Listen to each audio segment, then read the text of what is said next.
सुकर नूर नूर दे नूर नजर नूर सुकर नूर जिस घर में तेरा जिक्र हो घर का गरी नूर या मोहम्मद नूर मुजस्सम या मोहम्मद नूर मुजस्सम या मोहम्मद नूर मुजस्सम या मोहम्मद नूर मुजस्सम मोहम्मद नूर मुजस्सम या मोहम्मद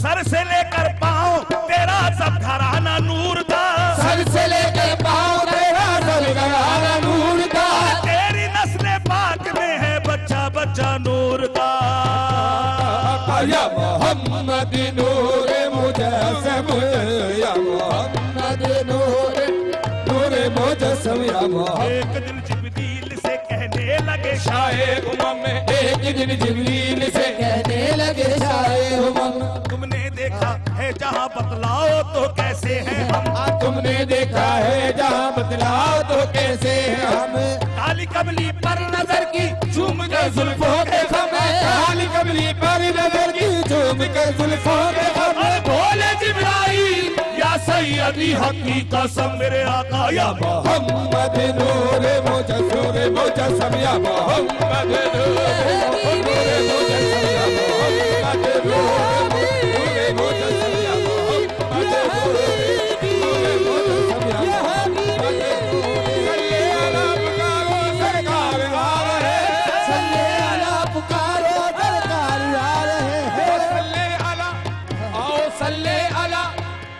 सल्ले अला पुकारो सरकार आ रहे हैं सल्ले अला पुकारो सरकार आ रहे हैं झुक जाओ चांद तारो सरकार आ रहे हैं या मोहम्मद नूर मुजस्सम या हबीबी या मौला या मोहम्मद नूर मुजस्सम या हबीबी या मौला तस्वीर कमाल मोहब्बत तनवीर जमाल खुदाई या मोहम्मद नूर मुजस्सम या हबीबी या मौला तस्वीर जमाल मोहब्बत तनवीर जमाल खुदाई या मोहम्मद नूर पाया हो किसे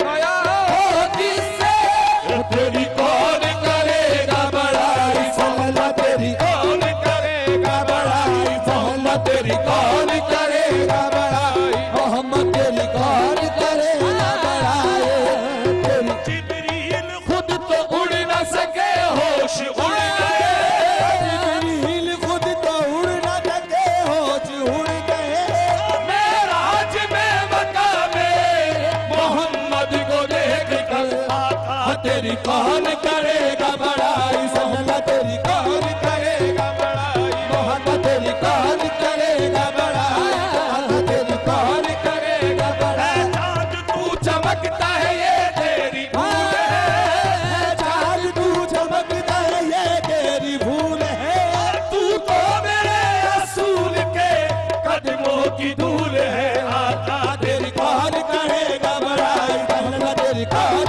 करेगा बड़ाई मोहम्मद तेरी अल्लाह नबी का घराना अल्लाह अल्लाह नबी का घराना ये घराना बड़ा उलबरा है ये घराना बड़ा उलबड़ा है इसमें हसनैन है फातिमा है इसमें हसनैन है फातिमा है इस घराने में मुश्किल कुशा है तेरी कौन करेगा बड़ाई मोहम्मद कौन करेगा बड़ाई तेरी कौन करेगा बड़ाई मोहम्मद तेरी कौन करेगा बड़ाई खुदा मालूम क्या लाते हैं क्या लाया नहीं करते खुदा खाली तो जिब्रीले अमी आया नहीं करते कभी खाली तो जिब्रील अमी आया नहीं करते मोहम्मद अर्श पर बैठे हैं खुद खालिक ये कहता है मोहम्मद अर्श पर बैठे हैं खुद खालिक ये कहता है मोहम्मद अर्श पर बैठे हैं खुद खालिक ये कहता है मोहम्मद अर्श पर बैठे हैं खुद खालिक ये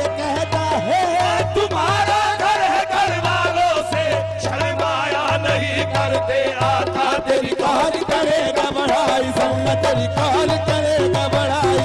तेरा वस्फ बयां हो किससे, तेरी कौन करेगा बढ़ाई। तेरा बात बयां हो किससे, तेरी कौन करेगा बढ़ाई। इस गर्द सफर में गुम है, इस दर्द सफर में गुम है जिब्रील अमी की रसाई। या मोहम्मद नूर मुजस्सम, या मोहम्मद नूर मुजस्सम, या मोहम्मद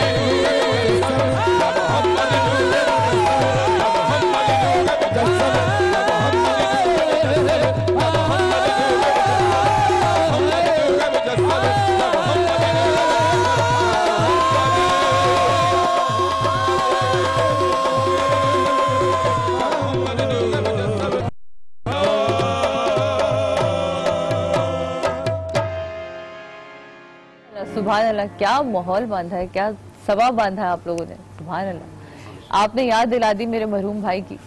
वो अमजद भाई भी इस कलाम को इसी जोश, इसी जज्बे के साथ पढ़ते थे और ये है भी ऐसा ही कलाम। उन्होंने पढ़ा ऐसा तो कोई नहीं पढ़ सकता।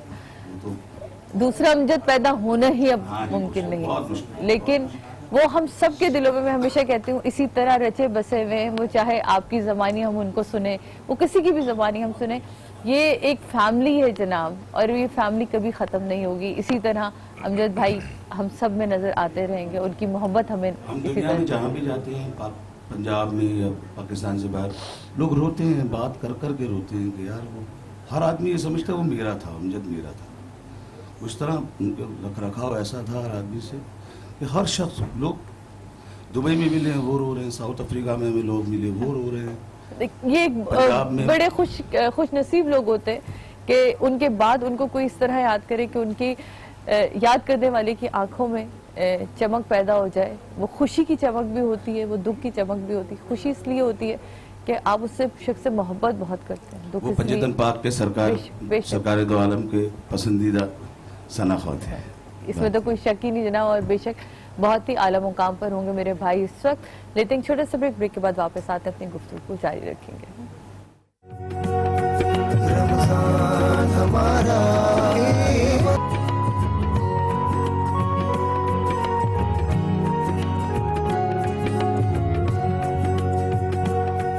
रमज़ान हमारा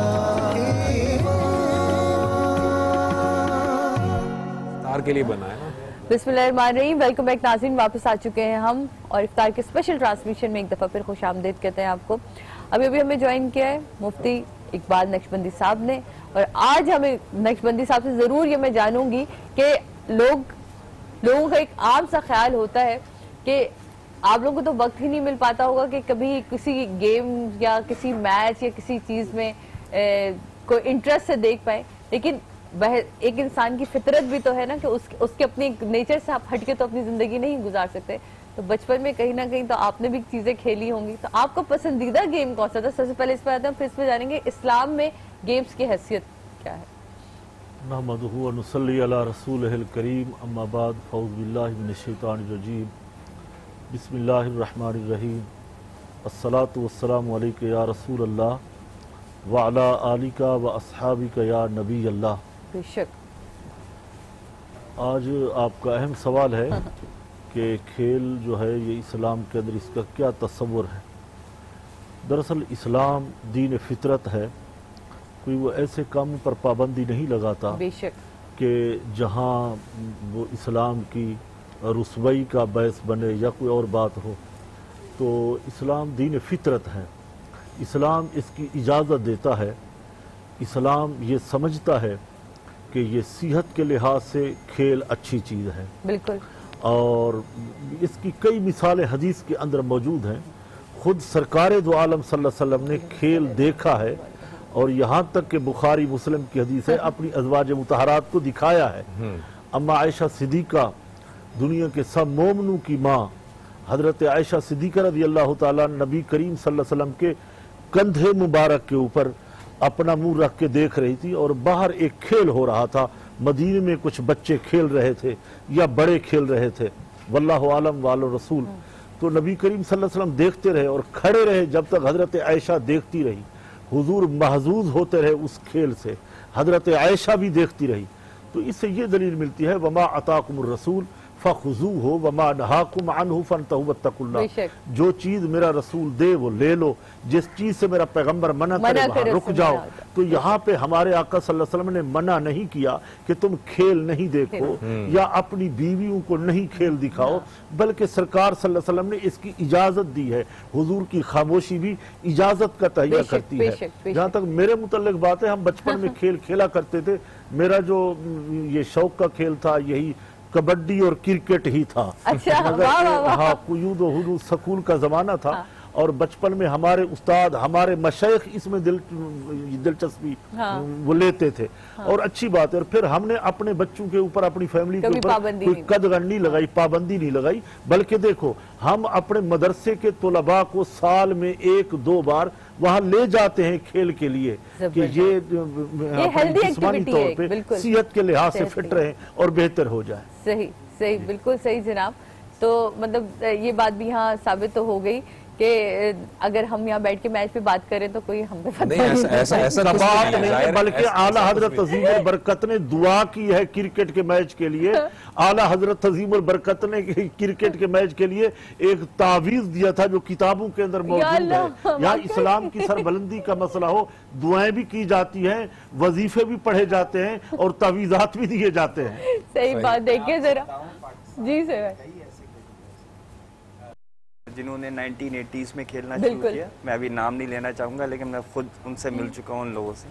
बाकायदा जब वो आउट ऑफ फॉर्म होते थे तो तावीज़ात उन्होंने पहनी है। आप देखते हैं कई दफ़ा क्रिकेटर कभी बॉलिंग कर रहे हैं, हाँ। जी, और फिर यूं करके ना आप देखते हैं कि वो उठा के फिर वापस अंदर डालते हैं, वो उनकी वो तावीज़ लटक रही होती है। तो पाकिस्तान के बहुत बड़े बैट्समैन भी, बहुत बड़े बॉलर्स भी, उन्होंने कहीं ना कहीं इसका इस्तेमाल किया और उनको सक्सेस भी हुई। फेथ भी बहुत बड़ी चीज है। हाँ। मेरा ख्याल है कि इसमें जो आपका यकीन है ना वो बड़ा कामिल है। वरना बड़ी अच्छी बात सल्लू भाई ने की कि जब सऊदीयन टीम गई थी फुटबॉल मैच के लिए, तो कब तो फिर सऊदीया के पास होना चाहिए था। खाली दुआ से नहीं जीतते, बल्कि मैं समझता हूँ मेरा जरा मुख्तलिफ है। हाँ। वो ये तावीज़ वगैरह से अलग है। वो ये है कि माँ की दुआ ले, जो भी बच्चा खेल रहा है। मैंने शाहिद आफरीदी, सईद अनवर, इन जितने भी खिलाड़ियों को लेके आया उनसे ये कहा कि खेल तो अपनी जगह है, मगर अपने माँ की दुआ लोगे तो मैं टीम से बाहर करना चाहूँगा, नहीं कर सकता।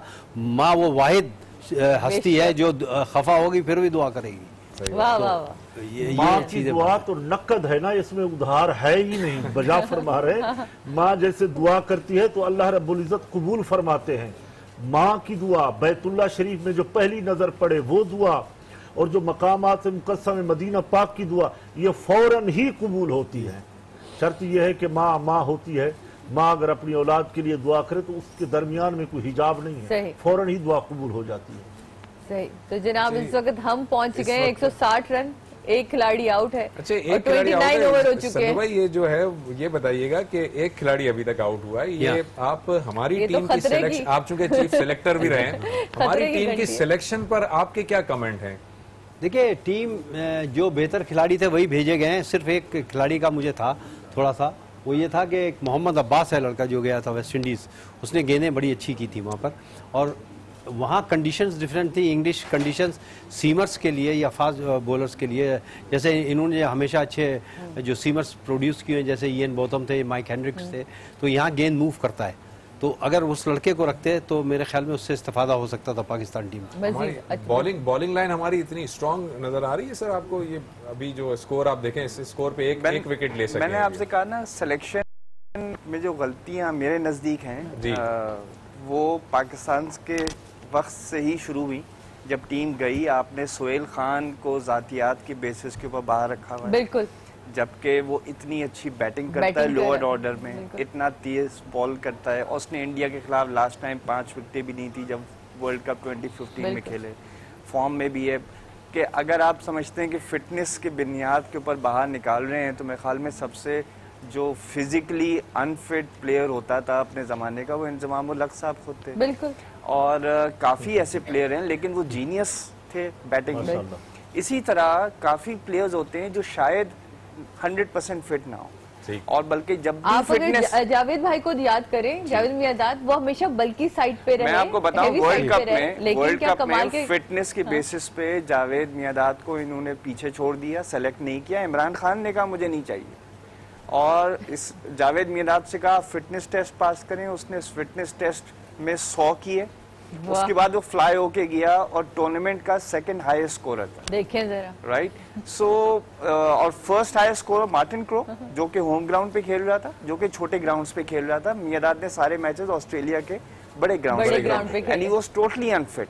लेकिन फाइनल में भी आप देखेंगे कि उसने बनाया, और अभी भी हम फाइनल में और सेमीफाइनल में इंजमामुल हक को याद रखते हैं, लेकिन जावेद मियादाद ने दोनों मैचेस में जो 50 बनाए, उसकी वजह से पाकिस्तान को ठहराव मिला। तो सिलेक्शन का मैं कह रहा हूँ, एक तो सोहेल खान। अच्छा, अगर आप चले भी गए थे लेके, आप देख रहे हैं वहाब रियाज का पिछले 1 साल का परफॉर्मेंस, 2 साल का परफॉर्मेंस, ये वो वहाब नहीं रहा जो 2015 में लव शॉट ऑफ अलेंग, भारी बल्ले आ गए, और वो लव हमें नजर आ रहा है। बस यहाँ जुनैद खान को खिलाना चाहिए था। मेरी इनसे बात हो रही थी, तो देखिए यॉर्कर जो है वो एक मिस टाइम बॉल है। अगर बैकफुट पे खेलोगे तो जड़ में लगेगी, फ्रंट फुट पे खेलोगे तो फुल टॉस हो जाएगी। तो ये जो कह रहे हैं वो शेयर पेस नहीं रहा, तो उसकी वजह से।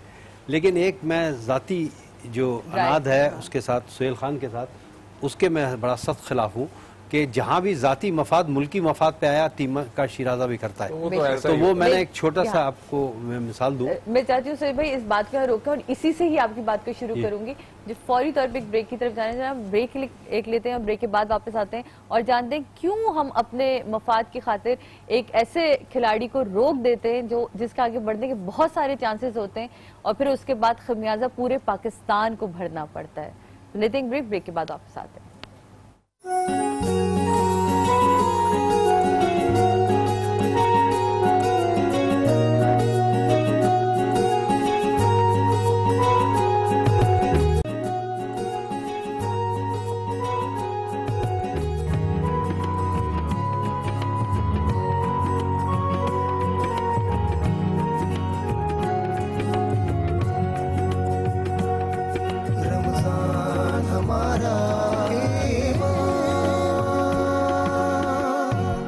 बिस्मिल्लाहिर्रहमानिर्रहीम, वेलकम बैक नाज़रीन। वापस आ चुके हैं हम, रमज़ान हमारा ईमान और स्पेशल ट्रांसमिशन इफ्तार की। आज आपको खुशामदीद कहते हैं। आज हमने भी आपकी तरह अपने यहाँ स्टूडियो में मैच हम लोग देख रहे हैं, मैच पे तबसरे चल रहे हैं, मैच को एंजॉय कर रहे हैं। नाज़रीन को बता दें, बहुत बड़ी स्क्रीन हमने लगा के रखी है सामने। और मैं ये सभी से पूछूं, जब आप क्रिकेट खेला करते थे तो घर में गुफ्तगू किस किस्म की होती थी आपके? देखिए उस वक्त हमारा असल में ये था कि घर का माहौल एक तो मजहबी था, वो जैसे इन्होंने बताया कि वो था। दूसरा, बड़े भाई मेरे शामुल्ला वो क्रिकेट खेलते थे कॉमर्स से और फर्स्ट क्लास क्रिकेटर भी थे। तो और वालिद हमारे अल्लाह जन्नत बख्शे वो 1928 में अलीगढ़ में टेनिस कैप्टन थे। अच्छा। और भाई राइडिंग कहाँ टेनिस, कहाँ क्रिकेट? हाँ कहाँ, लेकिन खेल है ना, तो उन्होंने कभी खेल से रोका नहीं कभी उन्होंने। जैसे माजिद दादा का मैंने जिक्र किया, अब्दुल माजिद दरियाबादी साहब का, उनके खुतूत आते थे। तो वो घर में शायरी का भी माहौल था, इसीलिए वो शेर व सुखन और अदब से और मजहब से बड़ा लगाव था। तो जब मैं सिलेक्टर बना तो बेगम ज़्यादातर टेंस में रहती थी कि जीत जाए तो इनके लिए अच्छा हो जाएगा। यानी कि भाभी मुसल्ले पे रहती थी कि भैया जीत जाए। अदब में भी और मजहब भी और फिर क्रिकेट और खेल भी सब कुछ। हाँ, ये सब चीज़ें आ गई उसमें। तो इसीलिए कभी कभी मौके के अशार कभी होते तो पढ़ देता हूँ मैं।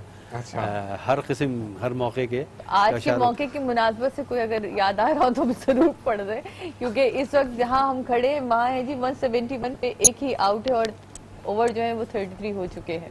33। मैं आपको कुछ क्रिकेट से हट के सुना देता हूँ कि हमारे प्यारे नबी ने एक मरतबा कहा, जैसे आजकल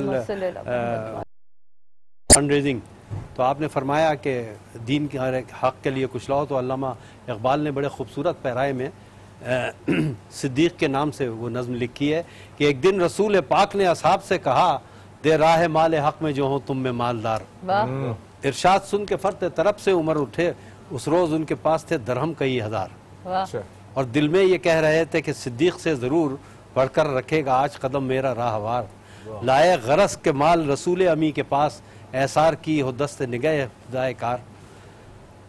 हुजूर ने आपसे सवाल किया कि रखा है कुछ अयाल की खातिर भी तूने क्या बीवी बच्चों के लिए भी कुछ रखा है? तो हजरत उमर ने फरमाया कि निस्फ माल पे फर्जिंद जन का हक, आधे माल पे है, फर्जंद उज़न का हक, बाकी जो है वो मिल्लत बैज़ा पे है निसार। अब सुनने की बात है, कहते हैं कि इतने में वो रफीक नबूवत भी आ गया, इतने में वो रफीक नबूवत भी आ गया, जिससे बिनाए इश्क मोहब्बत है इस्तेवार, ले आए आपने साथ वो मर्द वफा सरिश्त, हर चीज जिससे चश्मे जहां में हो एतबार, घर की झाड़ू बर्तन तक ले आए आप हजरत अबू बकर सिद्दीक रज़ी अल्लाह ताला अन्हु, जिससे चश्मे जहां।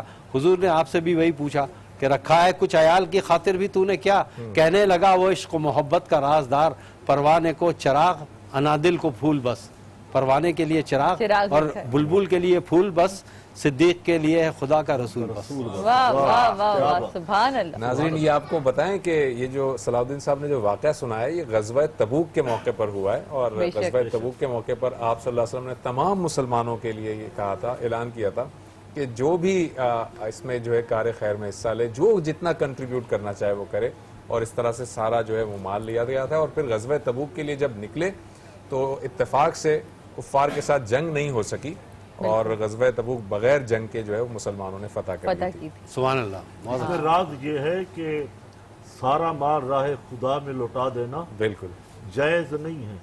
अगर सिद्दीक अकबर जैसा नैयर आजम ये काम कर ले तो फिर जायज हो जाता है, बिल्कुल, कि वो खुद भी तवक्कल करने वाले थे, उनके बच्चे भी मुतवक्किल थे। हमें हुक्म ये है कि आप सारा माल राह खुदा में नहीं लौटाओ, बल्कि अपने बीवी बच्चों के लिए भी रखो।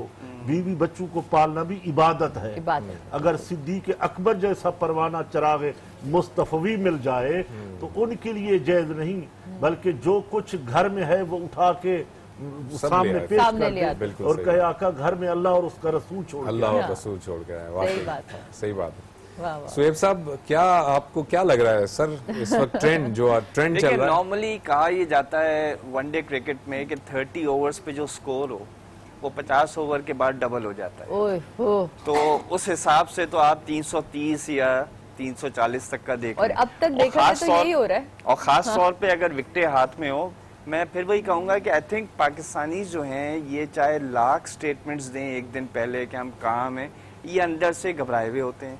दूसरा प्रॉब्लम ये पाकिस्तान क्रिकेट कर रहा है, और सलाउद्दीन साहब भी मुझे सपोर्ट करेंगे, काफ़ी दफ़ा जब टीम लैंड कर जाती है और टूर्नामेंट से एक दिन पहले उस सारे प्लान्स जो है ना वो रिवाइज होना शुरू हो जाते हैं, जो सोची समझी बात होती है। आज अखबार में उनका जो है कैप्टन, हमारे जो कैप्टन है सरफराज, उनका स्टेटमेंट आया कि हमने प्लानिंग कर ली है, वो बिल्कुल खुफिया प्लानिंग है, और हम उसको अब आप ये देखें कौन सी प्लानिंग है। अब इसमें प्लान ये होता है, सॉरी आपको इंटरप्ट किया, देखिए प्लान A, B, C ऐसे होते हैं। ODI में 2 प्लान होते हैं, एक प्लान फेल हो गया तो दूसरा प्लान लेते हैं।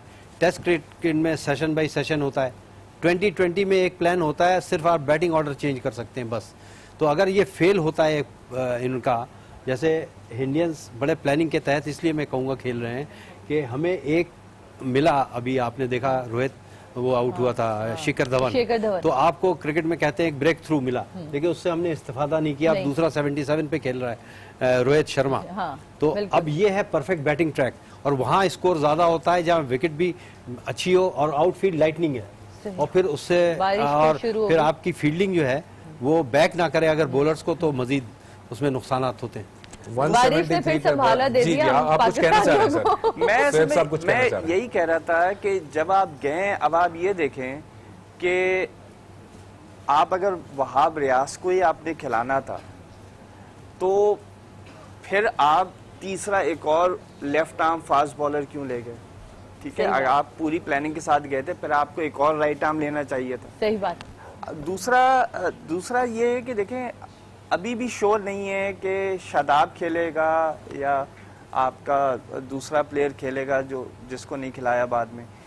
मतलब all that I feel is कि ये बड़ी सोची समझी, आपको ग्राउंड्स का पता था, आपको कंडीशंस का पता था, आप उसके मुताबिक प्लेयर्स नहीं लेके। अब आप ये बताएं, आप अजहर अली को लेके आए, आपने उसके ODI टीम को से इसलिए निकाला था कि उससे ना कप्तानी हो रही थी ना रन हो रहे थे, और अब वापस राइट। अब आप उसको वापस लाए। अब आप ये देखें कि आपको पता है कि सारी टीम्स 300 का तो कर ही रही हैं। बिल्कुल। आप अजहर अली, हफीज और शोएब मलिक, इन 3 को कंबाइन करें तो इनकी 70-75 की स्ट्राइक रेट है। बिल्कुल। तो आपकी टीम 260 के ऊपर जा ही नहीं सकती। सही। तो जब आप टीम ही ऐसी लेके चले जो 260 के ऊपर नहीं है, फिर आप दूसरी दफा दूसरी टीम को खिला भी रहे हैं बैटिंग पहले, तो मेरी तो कुछ समझ में नहीं आ रहा कि what they trying to do. यहाँ आप दोनों से मैं ये सवाल, और इसका प्लीज मुझे ब्रेक पे से आने के बाद जवाब दीजिएगा कि हमारी टीम अब तक उस तरह से, अगर हम इंडिया की टीम देखते हैं, वेस्ट इंडीज की टीम देखते हैं, हम ऑस्ट्रेलिया की टीम देखते हैं, साउथ अफ्रीका, वहाँ इतने जल्दी चेंजेस नहीं आती। वहाँ मतलब खिलाड़ी जो है वो कम से कम, शेखर धवन खेल रहा है तो मैं उसे कई अरसे से खेलते देख रही हूँ, विराट कोहली खेल रहा है तो उसे मैं खेलते देख रही हूँ। हमारे तो इतने जल्दी खिलाड़ी चेंज होते हैं कि उनके नाम तक, बहुत से उनके ऐसे हैं जिनके मुझे नाम भी नहीं अब साफ सी बातें याद है। तो ये मैंने जरूर आपसे इस ब्रेक के बाद पूछना है कि हमारी यहाँ टीम टिक क्यों नहीं जाते लड़के, क्यों हम अपने क्या जातियात की बुनियाद पे उनको हटा देते हैं या खेलने नहीं देते। रज़ाक मुझे आज भी याद है कि मुझे बहुत पसंद था, वो बहुत अच्छा बॉलर भी था और वो स्ट्राइक भी बड़ी अच्छी करता था, बुरे वक्त में छक्के भी लगा जाता था, निकाल भी जाता था, लेकिन वो कहाँ गया वो हमें आज भी नहीं पता। लेकिन लेते हैं ब्रेक के बाद वापस आते हैं। रमजान हमारा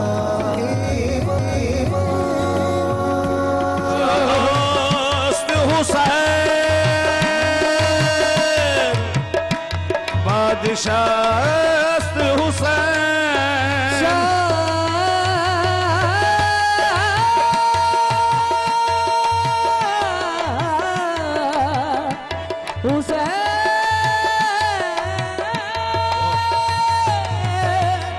बादशाह हस्त हुसैन, दीन अस्त हुसैन दीपना अस्त हुसैन, सरदाद नदाद दस्त दर दस्त यजीद, हक्का के बिना ला इलाहा अस्त हुसैन। तो ये बात किसका दर हंसी, ये बात किसका दर हंसी जो कह गए ख्वाजा मोइनुद्दीन, ये बात किसका दर हंसी जो कह गए मोइनुद्दीन।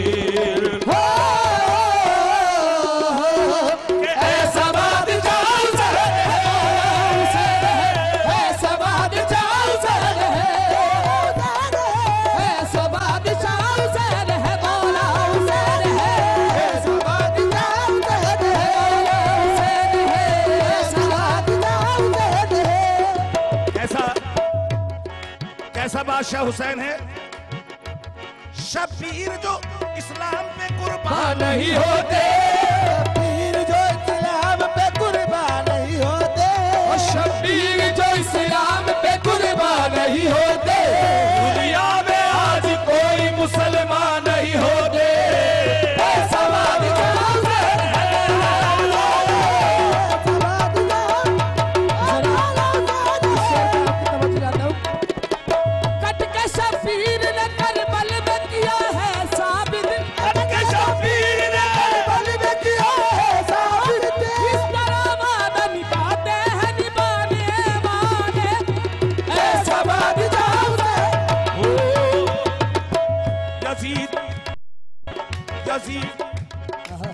यजीद शेवाए जो रोजफा बनाता है, हुसैन उसमें नया करबला बनाता है, हुसैन उसमें नया करबला बनाता है।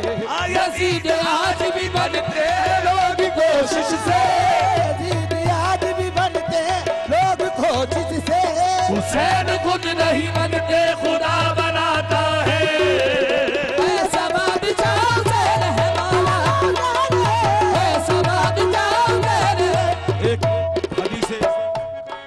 एक हदीस नबवी आपकी नजर कर रहा हूं और जुबैर भाई खास तौर से यहाँ हो आदाब मुस्तफा में शरीयत खड़ी रही, आदाब मुस्तफा में शरीयत खड़ी रही, देखो दरवाजा ए बतूल पे रहमत खड़ी रही, दरवाजा ए बतूल पे रहमत खड़ी रही।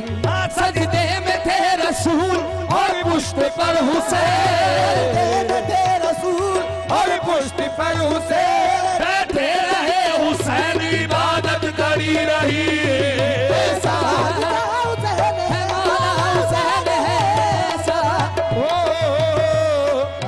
यजीदियत जो कहीं मुंह छुपाए बैठी है, यजीदियत जो कहीं मुंह छुपाए बैठी है, खुदा का खौफ नहीं उसको डर हुसैन का है, खुदा का खौफ नहीं उसको डर हुसैन का है। और यही वो सर है कि जिनको बचा रही है नमाज, यही वो सर है कि जिनको बचा रही है नमाज, नमाज को जो बचाया वो सर हुसैन का है। जब करबला में काफिला पहुंचा तो यजीदी आए और उन्होंने कहा क्या? यजीदी बोला जो दौलत नहीं तो कुछ भी नहीं, यजीदी बोला जो दौलत नहीं तो कुछ भी नहीं, और हुसैन बोले जो इज्जत नहीं तो कुछ भी नहीं, हुसैन बोले जो इज्जत नहीं तो कुछ भी नहीं। देखो यजीदी बोला तेरी आल पर सितम होगा, हुसैन बोल के अल्लाह का करम होगा, हुसैन बोल के अल्लाह का करम होगा। और यजीदी बोला बड़ी फौज मेरे साथ में है, हुसैन बोले नतीजा खुदा के हाथ में है, हुसैन बोले नतीजा खुदा के हाथ में है। यजीद बोला मैं हाकिम हूँ जबर करता हूँ, यजीद बोला मैं हाकिम हूँ जबर करता हूँ, हुसैन बोले मैं सैयद हूँ सब्र करता हूँ। ऐसा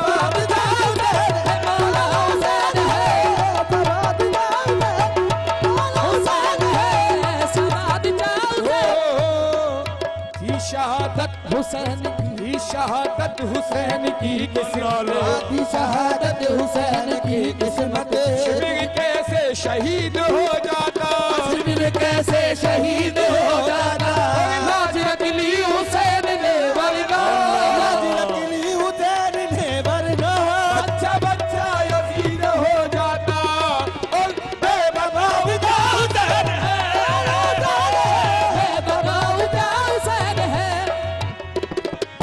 यजीदी बोला इधर माल है खजाना है, यजीदी बोला इधर माल है खजाना है।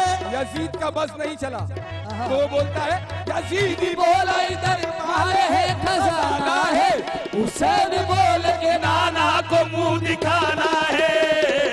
ऐसा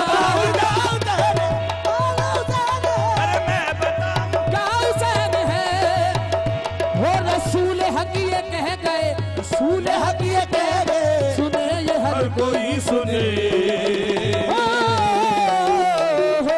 मेरा अता पता हुसैन है, करे जो कोई हम सरी, किसी की क्या मजाल है, जो कायनात में हुसैन में मिसाल है। ये हो चुका है फैसला, ये हो चुका है फैसला, न कोई दूसरा खुदा।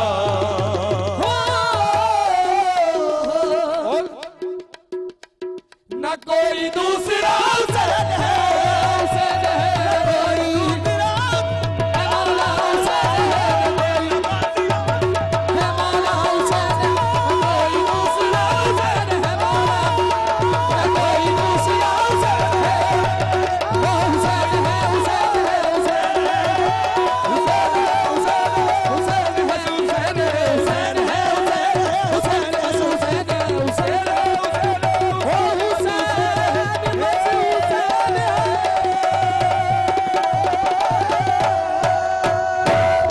सुभान अल्लाह। जी मौला आपको सलामत रखे, मौला आपको सलामत रखे। मैं इसी ना कोई दूसरा हुसैन है, मैं एक बात आपकी तरफ जाऊंगी इसी को लेती हुई, क्योंकि बहुत खूबसूरत रोशनी डालेंगे कि ना कोई दूसरा हुसैन। बहुत खूब। कोई शक नहीं है, रसूलुल्लाह सल्लल्लाहु अलैहि वसल्लम का फरमान है, सियासत्ता की हदीसों में आता है कि अल हसन वल हुसैन सैयदा शबाब अहलिल जन्ना, बेशक कि मेरे हसन हुसैन जन्नत के नौजवानों के सरदार हैं। तो जो सरदार होता है उसमें अल्लाह ताला तमाम खूबियां रख देता है। कोई ये न कहे कि हमारे सरदार में ये खामी है, ये कमज़ोरी है, तो जन्नत के नौजवानों का ये सरदार कैसे बन गया। रोज़ादार देखें तो वो भी ये कहें कि ये हमारा भी सरदार है, अगर कोई सखी देखे तो वो भी कहें नहीं नहीं हमारे भी हुसैन सरदार हैं। असहाब पैगंबर ने भी हजरत हुसैन को सरदार माना है। जब हुजूर फरमा रहे थे कि अल हुसैन मिन्नी व आना मिनल हुसैन, मैं हुसैन में से हूँ और हुसैन मुझ में से है, तो सहाबा किराम भी मोहब्बत करने लगे। हजरत अबू बकर सिद्दीक से लेके अशरा मुबशरा तमाम वो बदरी सहाबा ये तस्लीम कर चुके थे कि हुसैन पाक हमारे हैं और सरदार हैं। दूसरी बात यह है कि तमाम शोहदा कल कियामत के दिन ये फख्र करेंगे कि हमारे सरदार हजरत हुसैन हैं, क्योंकि बाकी शोहदा ये हमारा